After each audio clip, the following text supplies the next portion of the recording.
What's going on? Today we are going back to school at the University of Southern California.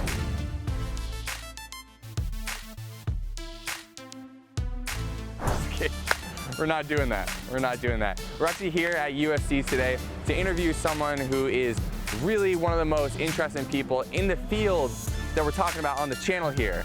The man's name is Dr. Glenn Fox, and we're going to talk to him about peak performance and how you can add more daily habits, rituals into your life to help you feel and perform your best. So I got an appointment with this man at 11 a.m. So I'm gonna go hop in there and do the interview right now.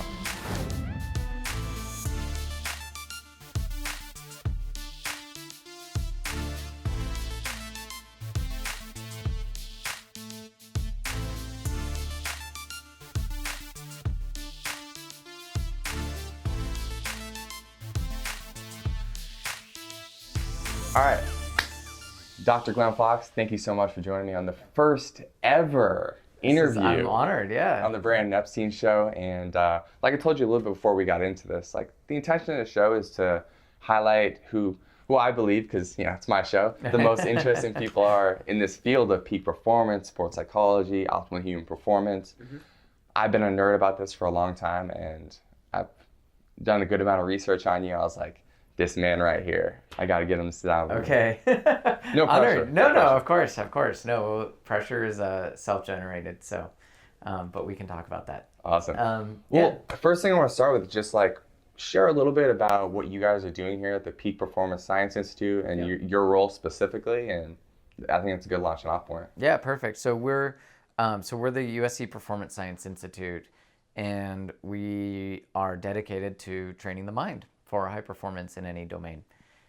The fact of the matter is that at this moment in time, we're really lucky because we don't have to rely on gut instinct or intuition anymore to devise the most optimal ways to perform in our day-to-day lives. We can actually use science.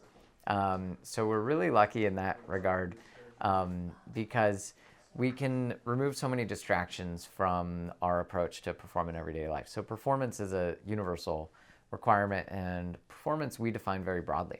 Anything can be performance, from taking care of one's family to showing up to work to being a good citizen in any domain. So performance then is a lifelong commitment, a lifelong requirement, and high performance can then take many shapes, and we can kind of define it for our own personal philosophies and our own personal beliefs.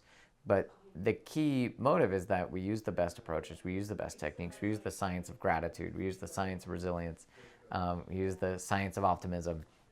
And we use these approaches to help frame the way we look at challenges in our day-to-day lives and help motivate us to, to grow, which we can grow from any place, which is really nice, to feel that we can be effective in the world, which is another great scientifically backed idea, and also to think of the stress in the world as a challenge and not a threat. So there are quite a few little techniques that are all based in science that kind of help change our internal dialogue and our relationship with pressure and performance to something that's really carefully regulated and rooted in the neuroscience of emotion. So long-winded answer. Oh my. Yeah. So there's so many threads that we can go down. Yeah. I know we have a limited amount of time, so I do want to get a little bit of your backstory because you have my dream job. Just to let you know, when I graduated college in 2012, like this would have been like anything in this field would have been my dream, but it didn't exist back then. Yeah. Right? So I also have my dream job. I'm super grateful. And I'll try to protect. I'll think of it as a duty to protect our job then. And our moonshot really is to develop a academic and career field of performance science. So someone like yourself could be trained in performance science and go to a company, work as a consultant or whatever, to help evaluate the health of an organization based on the individual behaviors. We have industrial and organizational psychology, which is full of amazing findings and stuff. But what we want is to kind of look at how we can apply these to business settings, particularly entrepreneurs such as yourself who are taking huge risks, like having this podcast and having this video, and putting yourself out there. It takes some risk, it takes some regulation. So learning how to do that can be applicable to anyone. So my background is actually pretty strange in how I got here. It's not very linear. I guess kind of working backwards. I was approached to run the Performance Science Institute by David Belasco, who is the director of the Greif Center here at USC, which is the Greif Center for Entrepreneurial Studies. And it started with this idea, can we train entrepreneurs and business people with the same mindset skills that we train sports and elite athletes? And he was partnered with Michael Gervais, of course, who's a performance psychologist at the Seattle Seahawks, and Pete Carroll, of course, the former head coach of USC and now the current head coach at the Seattle Seahawks. So those three kind of set out on this journey to see what happens when we do this stuff. And then I was the first person to come on board and carry the torch. And so my job is to protect the mission of this institute, to teach, train, and research the science of high performance. So behind that, I was running a data science consulting firm called PhD Insight, which is still around to some degree, although I don't have any time to work on it. I haven't worked on it in a while, but it's still there. So I have the advantage of understanding analytics and understanding how data works and flows through an organization. And that's helping me every day here in the Institute. I came to that from having a postdoc and a PhD training focused on the brain imaging of emotion. I was particularly interested in the brain bases of emotion regulation, and I studied more specifically gratitude. So gratitude is this important emotion. It shows up in every philosophical canon and major religion, that gratitude is extremely important for us to live a good, healthy life. And so little, though, is known about what happens in our body and our brains when we actually feel grateful. My work then was to try to investigate what happens in the brain and in the body when we experience large amounts of gratitude. And that was a long path. It took about 7 or 8 years to build enough data to kind of make a story around it. And it turns out that we can actually map how much gratitude people are feeling onto specific body and brain states. And so what that does is it gives us an idea that gratitude is, we know this extremely powerful emotion, but with this we can connect it to physical substrates that are tangible, that you can see, that you can measure. You can put someone in the brain scanner and see what happens. Well, you put enough people in the brain scanner, you average them together, and you get an idea of what's happening in the brain when people feel gratitude. Likewise, we see differences in how the heart behaves when people feel varying degrees of gratitude. So gratitude, it looks like, may even slow your heart rate down during times of deep feelings of gratitude. So we've tried to work at just measuring and kind of connecting this experience of gratitude to what happens in the body. I came into neuroscience from the field of social psychology and cognitive psychology.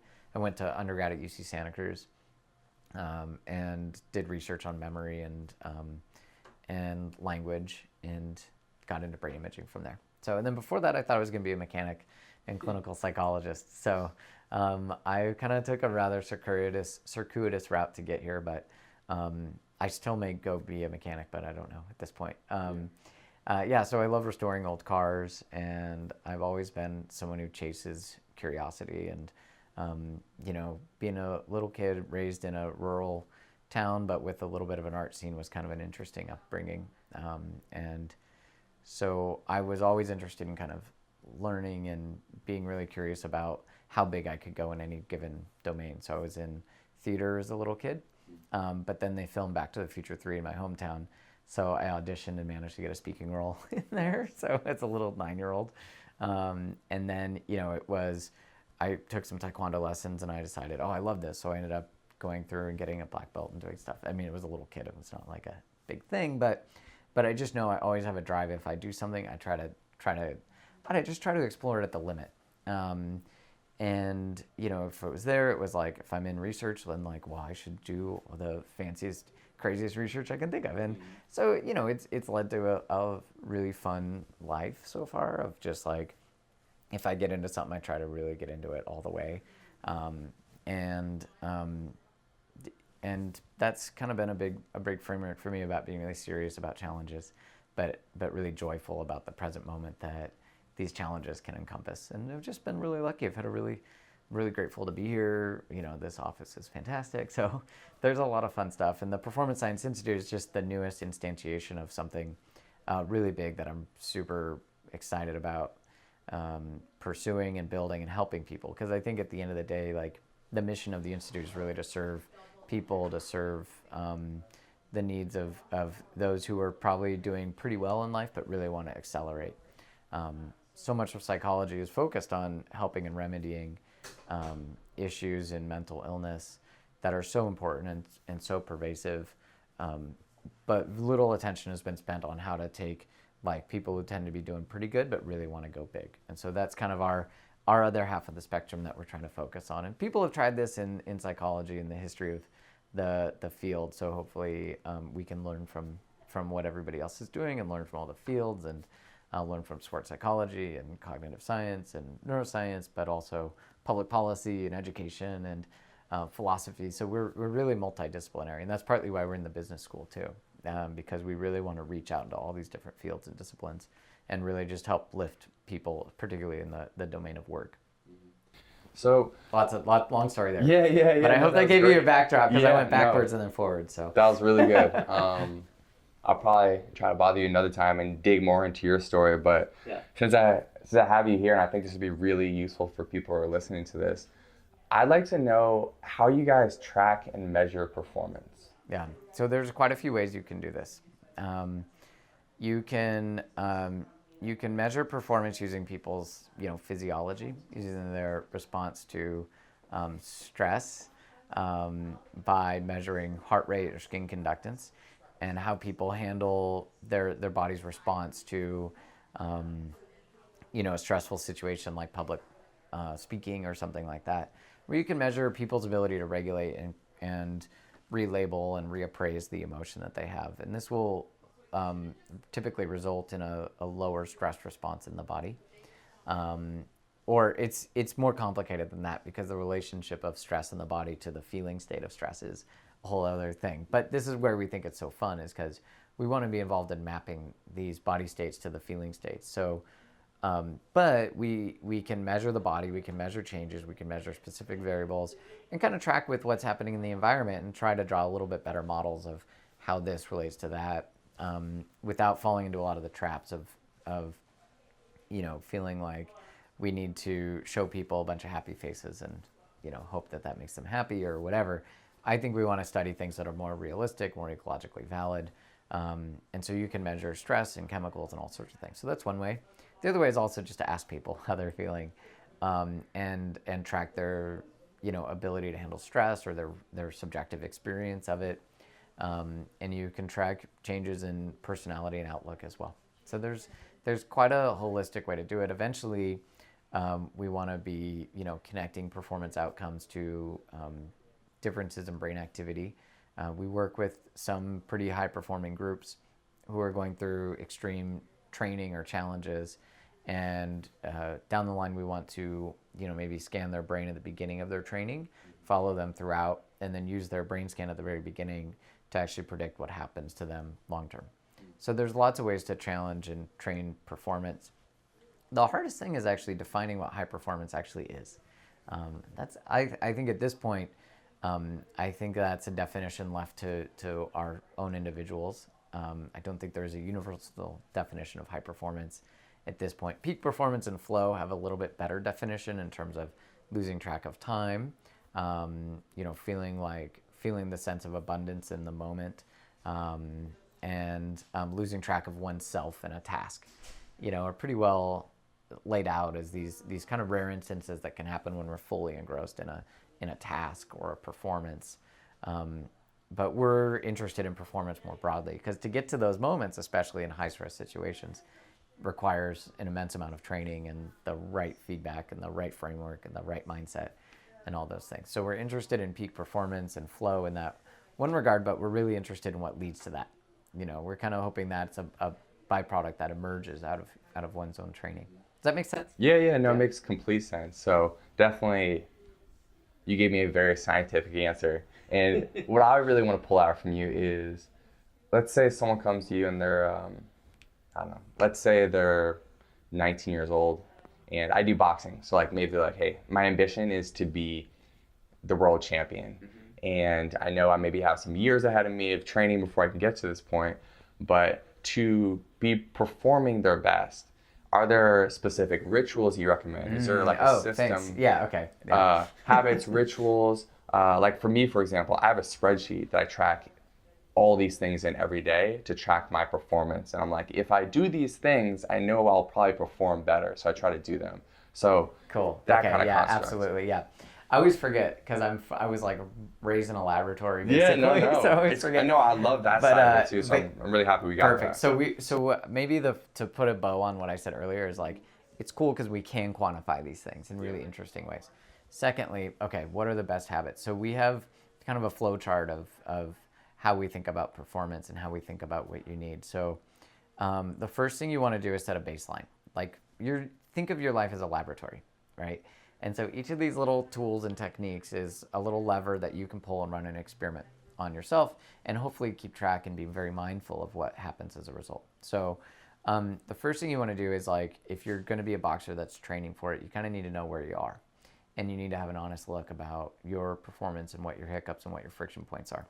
So you probably need to keep track of your sleep, your exercise, and your nutrition, and writing down like very carefully. You don't need to. It will depend on the sport and the activity, of course, and there are probably better experts for deciding this. But what we found is you need to set a baseline, and it can be through biometrics, through tracking your health on a Fitbit or Apple Watch, or you can use your phone to collect your heart rate, and you can collect these variables and kind of see where you are. That's what I'd recommend before you start pulling levers, because you need a control condition. You need to know how fast you weigh, or how fast you can run, how fast you can punch, how much you weigh. Kind of take a baseline and this will sound a little cheesy, and I apologize, but love yourself first. And part of your baseline is have a little bit of compassion for the journey and the path you're about to put yourself through and for where you've come. And so the thing is that there's nothing out here that can make us happy in here. It just won't work. You can chase these things as much as you want, but it doesn't quite work. The relationships we have and the relationship we have with ourselves is so much more important than trying to add the next good habit to hack your way out of stuff. We don't talk life hacks here. It just doesn't work. There aren't the big performers. The number one predictor of high performance. This is from Anders Ericsson's work. It's fantastic. The number one predictor is the amount of time you spend practicing. And so there's not a lot of shortcuts between here and there. And I think that to have the drive to get through those very, very, very difficult training days of painful practice, which you need to have, the only way to really get through that is to have a good relationship with oneself. So that's your first week. Get good. Start giving yourself, just give yourself a break. Show yourself a little bit of compassion and say like, hey, all right, I'm going to do something. I came from where I am and I'm going to start now. Try to be the best. And I'm going to measure myself and take an honest look at where I am. First week. And then from there, I think you want to really look at, like, you want to make sure you're getting your 8 hours of sleep or whatever it is you are. You want to, take a look at your nutrition and maybe even talk to a specialist about that. Maybe even talk to, your own, doctor to get some ideas of like where you are, get a blood work done, make sure that all that stuff is there. And then start making sure you're just hitting those marks, keeping track of, are you sleeping well? What, maybe even more importantly, what is keeping you from sleeping well? What is keeping you from those moments when you know you need to train, but you're a little bit more inclined to sit and check your phone or whatever. So part of it is a constant process of keeping track of where we are and looking at those hiccups that prevent us from reaching higher and reaching to our best self.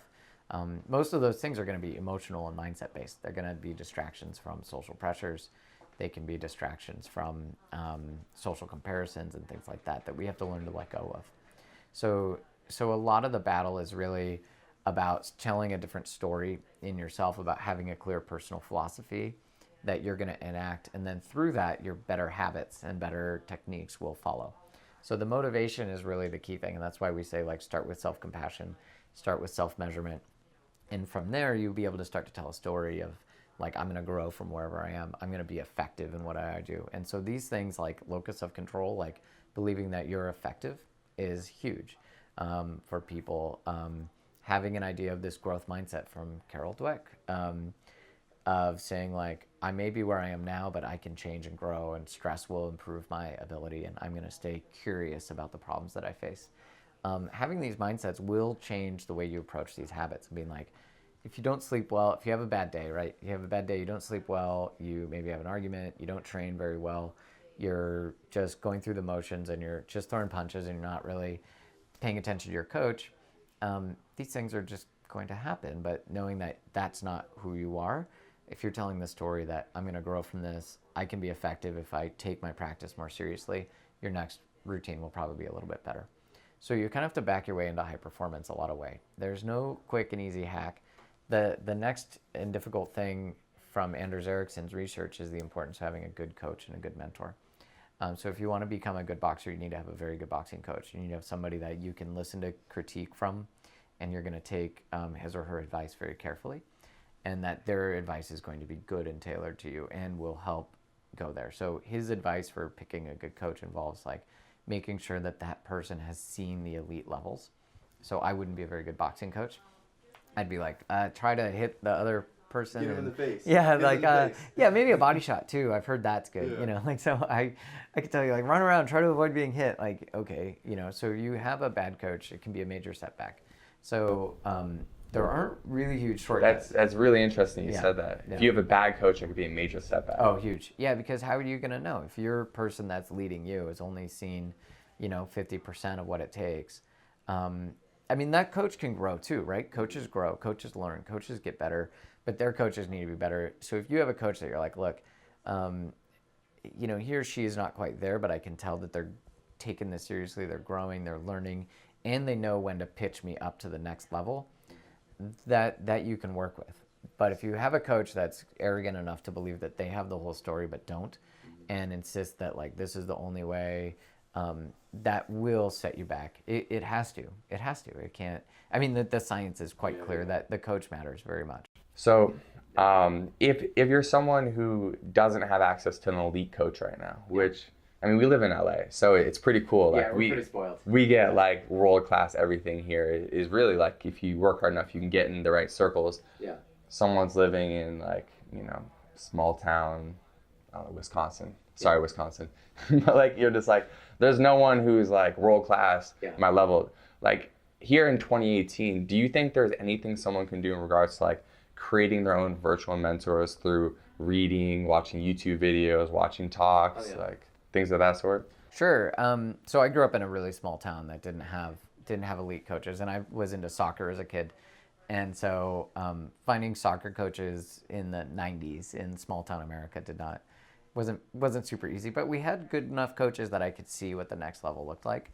And I think now though that we do have, the thing with YouTube is that it can be just as noisy. I think it has to do a lot with the story that you're telling about where you are. I think the key thing is to avoid the complacency. So if you want to be the best soccer player, or boxer, and you're in a town that's a little bit smaller, the key thing is don't be content with beating up the local competition, because that's not really, if you really want to know what you're about, you have to be dying to find the biggest, most difficult, most competitive stage. That has to be central to your drive to do these things, is to not shy away from like, well, you know, if you're like, I grew up in Tuolumne County, California, which is a small town, and for me it was all about trying to get into the Bay Area teams. And so I luckily had parents that would drive me, but even if they didn't, I still would be trying to find a way to do it. If you really have the drive, you can find a way. We drove other kids to these competitions as well, and that really helped. So we had a drive to find and play against the best competition. That's going to carry you through a lot of it. And I don't know, I think that the same rules would apply if you're going to learn from YouTube. I mean, thankfully you can, right? But the same rules apply as like, is this person actually representative of what the high performers look like? Is the training like tailored enough to me that like it's not magic? Like you can find guitar lessons, for instance, on YouTube for any song out there, but the quality varies quite a bit with them. So I don't know. I mean, just play with it, just explore. But that drive to that, if you have that drive to like, I love what I do so much and I have to know if I can compete with the best, that's the internal drive that you need that I think can carry people from anywhere to anywhere. I mean, Landon Donovan was from, Ontario, California, which isn't far from here, but it's still not a soccer mecca. I mean, he's probably the best American player so far. And Pele, right? The best, maybe the best ever, was from a little tiny village. So, so you can start from anywhere and get where you want. That's part of having that growth mindset, having that self-efficacy, having that locus of control. So, I don't know. So it's a very long-winded answer, but the key thing is to take care of that drive and take care of that internal story. Yeah. So speaking of that story, just because everything that we have access to is so on demand now, I think especially I struggle with this. I think everyone does. And everyone does, especially in like the millennial and younger generations, is patience. Because like you said, like high performance takes years of just deliberate practice. So what do you tell someone who's just like, I've been working at this for 2 years and and it's probably going to take them 10, 15 years to get where they want to go. Yeah, I think, all right, so there's a lot there. Sure. It goes back to that original saying of like, you can't take something out here and make you happy in here. So a lot of what we do with our phones is we kind of treat them as our adult pacifiers. When you're a kid, you're a baby, and you have a pacifier, it's like what we use to like, okay, calm down, take this thing. Yeah. And now we just use our phones for the same purpose of like cooling ourselves off, or actually even worse, we're looking for validation from something that ultimately is going to be extremely hollow. And it's not that having a phone or instant access to that stuff is really bad, but by outsourcing that emotion regulation, you're really losing and giving up a competitive advantage over the ability to generate these things for one's own self. That's the key thing. It's like, fire's got to be from within. And for people who are masters of it, the phone becomes something of like, either it's a distraction and they throw it away, or it's something that's like, it's just a little tool that I have and it's funny and I'll see what it is. So you can be very skillful and still be on your phone, but it's difficult to do because it's designed to engage us. I mean, they're fantastic for that. Sure. So I don't even think there's anything wrong necessarily with this, but more so, I was just alluding to patience. Oh, patience. Yeah. So I mean, I think it helps when people see that like the science is quite clear. The number one predictor of high performance is the amount of hours you spend doing something, the amount of hard hours you spend doing something. If you have the drive to do it, you're going to do it. And I think we have this idea too. Now you can like when I grew up, snowboarding was just coming up as a sport. And so my friends and I would build little jumps in the backyard. When I landed my first 360, I was like, I should have a sponsor. This is amazing. Yeah. And now you go on YouTube and watch videos of these people who aren't sponsored, just at local parks, just like busting out these insane tricks, who are just like having fun with it. And so in the one hand, it's actually can be quite good because you can be like, oh, that's how you do it. That's what it looks like. We can do that. But on the other hand, it can kind of defeat us if we're like, well, I thought I did pretty good and here's this person.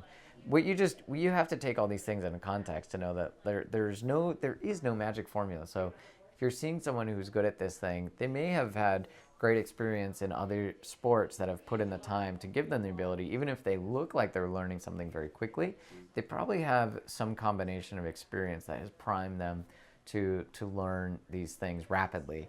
But anybody can get, maybe not anybody, but most people can get further than you think you can, for sure. And that's another reason why we don't talk as much about peak performance, in the sense that we define for ourselves what our limits and our lack of limits are. Like I probably won't ever dunk a basketball as a middle-aged person below 6 feet by a lot. So that's okay, but I could still, if I really wanted to, I'm certain I could be a very good basketball player if I really wanted to. Maybe not. There's some limit to it, but it's further than I probably can imagine. And so that same thing for when we see these things, we want to have patience. The one thing is it's okay also to have a little bit of awe for the people who can do these things so easily or appear to do so effortlessly. It's good to have a little bit of awe and like, wow, nice. Then the flip side is if you really are motivated, if you feel that twinge of envy that you can't do that thing, like use that as a little bit of your fire to say like, I don't accept that I can't do that right now. And I want to be there, but never take it out on that person too. Like use your envy constructively, and that will help build some patience as well. Because I think a lot of what spurs us towards impatience is these sort of social comparisons of like, oh, well, they did that, I should be able to do that too. And if you can't, you build this disconnect. But this is an entirely internally constructed model. Like, you are what you are, and like you have your own abilities.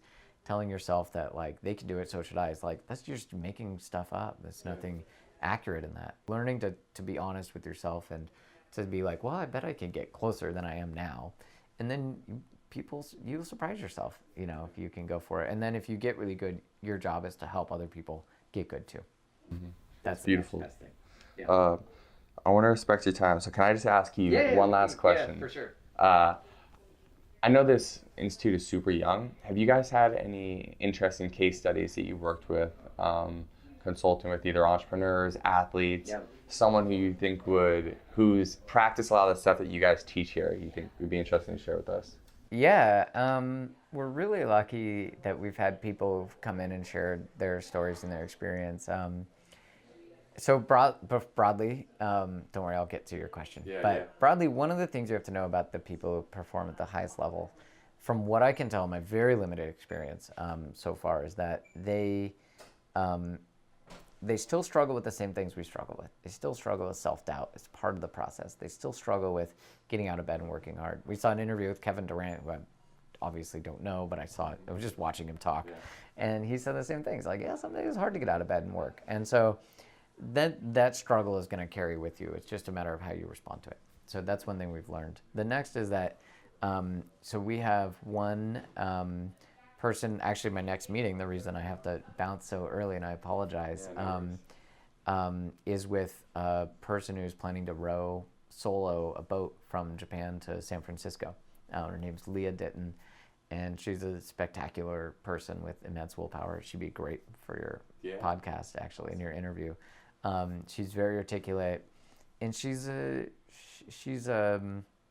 just so curious about experience. You know, that's the main thing. She's just so curious. She's like, I just want to see what it is. I just want to see what it looks like. And so she practices these things. She's got like data files like you wouldn't believe on her performance and her physiology, and she's putting together everything she needs to go on this immense journey. And so her training logs are hilarious because she's like paddling around the San Francisco Bay for 15 hours at a stretch and getting like beaten up and pushed into rocks, and she's just like, oh, it's so interesting. I was there and I was like getting swept out to sea, and so I just chose to keep rowing, and then it was getting hard, so I started playing a game with myself about like measuring like how smooth I could move my oars, and like, so they cook up these really interesting things. So I'm a huge fan of Leah, and we're we're not really advising or working with her at all. We're just kind of listening to her, and just like, I just think of her as just someone I'm here to learn from at this point. Mike Gervais obviously is the person you want to talk to for how to do these things, but we're here just to absorb and help people interpret their data and kind of frame it with some science in mind. So Leah's amazing.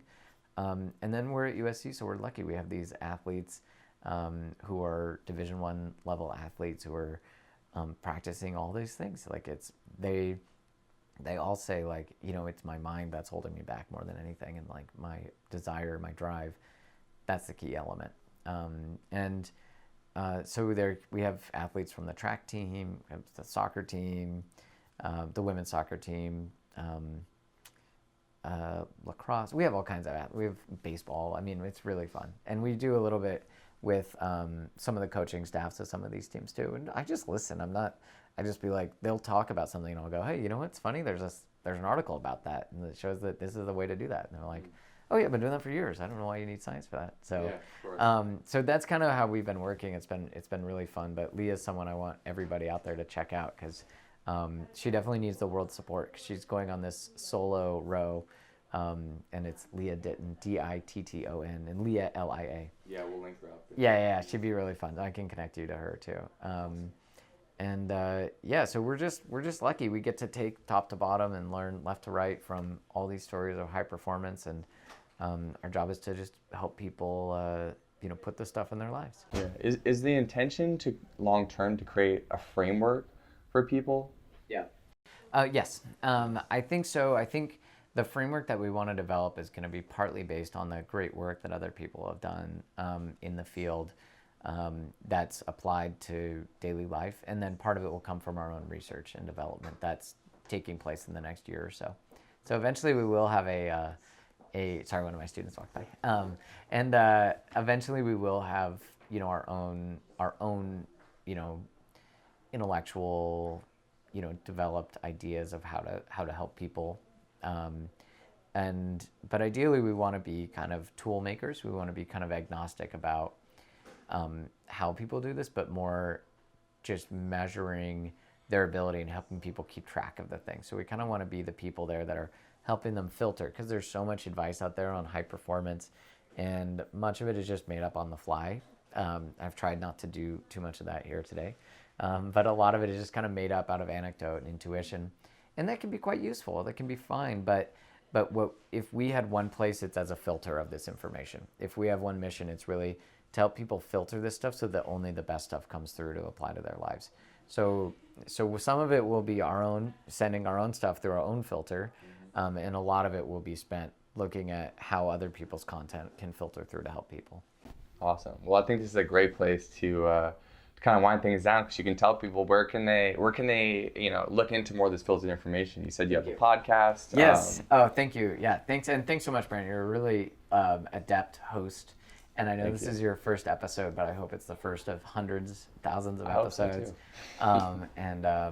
Just want to wish you the best of luck in this. Thank you, man. Because I think you're doing really well. I was like, okay, let's do this, and you're doing great. So really excited to see where you take this.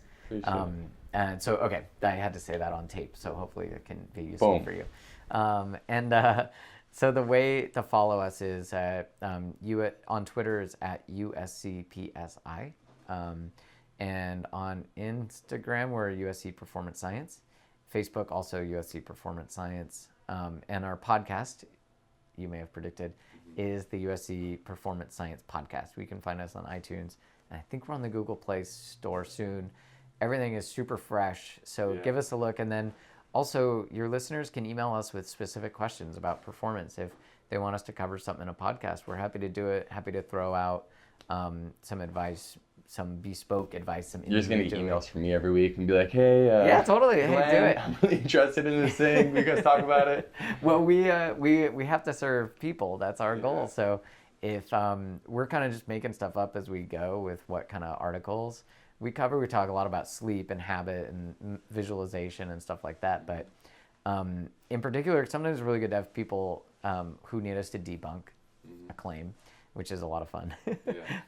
So hit us up, and we're performancescience@marshall.usc.edu. That's performancescience@marshall.usc.edu. Right. Make that up as well. Yeah, so that's how to get hold of us. Thank you so much. Good job. Good luck out there. Hope you enjoyed that interview with Dr. Glenn Fox. It was really rewarding and nourishing for me to have that conversation with someone who nerds out in the exact same stuff that I do. So hopefully you were able to take away a few points, a few things you can learn from that interview, and go apply it to your life. Go stack one brick from something you learned in this interview. If you want to go find Glenn, I'm going to link up his social media stuff in the description. It's all going to be there. So his Instagram, the podcast, everything he talked about is going to be there.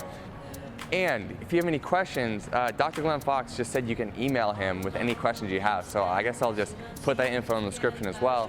And if you have any questions for me, well, you can hit me up on Twitter at Brandon T. Epstein, or Instagram, same, Brandon T. Epstein. Or go ahead and, if you're watching this on YouTube, drop your comments below.